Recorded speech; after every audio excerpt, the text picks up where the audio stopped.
It's another refugee for the Monty Python Home for the Bewildered, Terry Gilliam.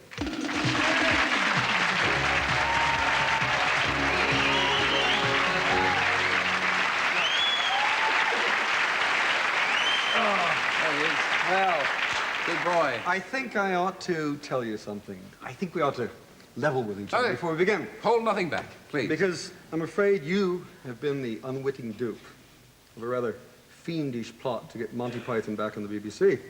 How so? Well, only last week, Michael Palin. Right. The week before, John Cleese. Please, yeah. Now, for those people who've actually recorded your program, which I'm sure there's at least one. Yes, my mother. Yeah, you edit those interviews together. Yeah. You take, of course, yourself out. No. And there's a brilliant version, a new, brilliant version of the Dead Parrot sketch, John, Michael, and now myself, because I've come here to do the animated links. I do things like that. And very well, too. Aren't these good, everybody? We'll be doing this through most of the show, so pay no attention to us. I mean, if the questions get boring, if the answers get even more boring, I will provide a bit of cute nudity. Hey, look at that. Whatever. And all of this, of course, will go towards the new Monty Python on the Wogan show. So, talk away. Hey, nice, Tell. Well, what are we here for? Well, we're here to talk about you, but about the Oscars, because you are nominated for an Oscar. You should be there in the dinner jacket, sitting there in the auditorium, waiting to see if you're going to be one of the lucky winners. I mean, why didn't you go? I don't know. It was one of those terrible things of, being offered the ultimate accolade, the motion picture world of an Oscar, and at the same time being offered on this very same evening the ultimate accolade of television, an appearance on the Wogan show. Yes, I know. It must have been. I'm very glad you made the right decision. Well, I was going to ask that question. Is it the right decision? No, career-wise, it's a disastrous decision. Because are any of them going to help? It's terribly important in Hollywood that you play the game, isn't it? I mean, they're going to say that Terry Gilliam, he's not one of us, Well, I was one of them. That's Were you? the terrible fact of the matter. I mean, 19 years I've lived here, but before that was American, coursing through his vein, Americanism. I think, I don't know, there's something about the Oscars that have always seemed akin to the Miss World contest. I mean, about that level of artistic integrity. But the Americans love it. I mean, Americans, millions, it's the highest viewing of any show. I know, it's true. What's awful, what bothers me is the fact the British love it as well. I mean, the fact that, when British films win awards, the Brits come running, oh my God, the Americans have recognized us, aren't we wonderful? Yeah. Which I think is a bit sad.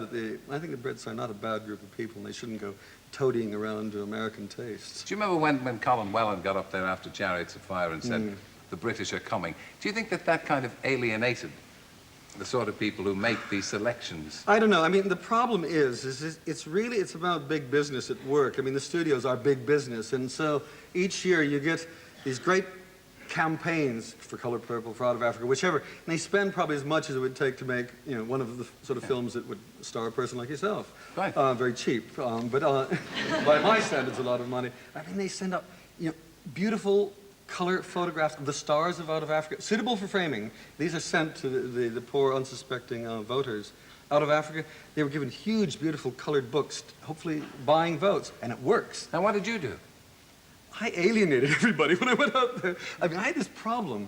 They weren't going to release my film. They weren't going to release Brazil, and we spent a year fighting it. This is actually an unfortunate thing. The British press hasn't really followed this. I mean, the British press loves disaster stories. I mean, when revolution does badly or whatever, they go on about that.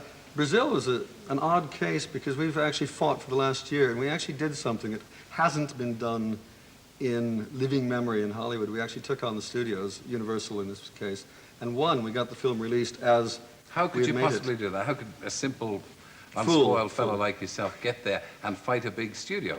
You can't fight City Hall, can you? Well, that's what they kept telling me. They said, you can't fight City Hall. Your career is in jeopardy. You'll never work in Hollywood again. You're taking on the biggest people.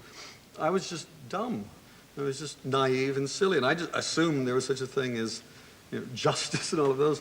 And what we did, we started a campaign because they started cutting the film, changing it. They, in fact, put an embargo on us showing the film to anybody in the States. And the producer, Arnon Milchan, offered to bus people to Mexico to see it. And he offered to fly journalists outside the United States to see it in Europe, where it was playing and doing all of these things. Nobody took us seriously. eventually took out an ad in Variety, a full-page ad saying, this is directed to the boss at Universal, saying, "Dear Sid Sheinberg, when are you going to release my film Brazil, signed Terry Gilliam?" This is something you don't do because Variety is all about how many billions of dollars you made in the last 10 seconds. And suddenly, in the middle of this, all these numbers of dollars, was this very naked question. Yeah. But you're rocking the boat, aren't you? I mean, are they going to give an Oscar to somebody who's rocked the boat? I mean, do you think I don't know. Your chances are good today, this evening in America? If I thought they were, I wouldn't be here. Oh, see. Now we know the real reason why Terry Gilliam is here. Oh. Yeah.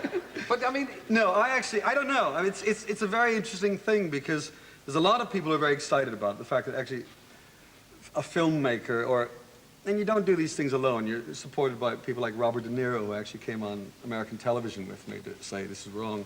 Supported by the producer. Supported by the people that made the film. That's something that on one hand the Americans love because it's, you know, it's the little guy taking on the system and winning. Yeah. On the other hand, they're paid by the system, those who live and work in Hollywood and vote.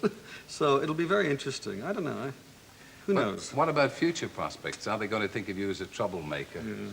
Yeah, that's why I want to get to know you better. And, yes, quite. And I'm hitching my star to your tail. No, there are very few openings here, Terry. Really? For anybody with any talent. Otherwise, I'd be out of a job a long time since. We can't encourage talent around here. But you came here a long time ago, and you're an Anglophile. You make British movies. Yeah. I mean, they say the British movie is dead.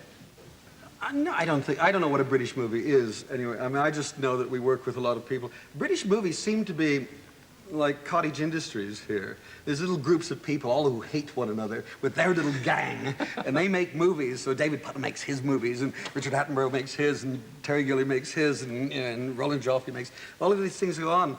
And if you're lucky, you get either Richard Attenborough to direct it or David Putnam to produce it, and then the world knows about it. If you're not lucky, like us, nobody knows about it. This program is the only program in Britain that's noted the fact that Brazil is the only British film up for Academy Awards, which I find odd. We're very pleased you're up there for it. We congratulate you on being the only British film up for the Oscar. We hope you win one. Thanks. Terry Gilliam. Cheers.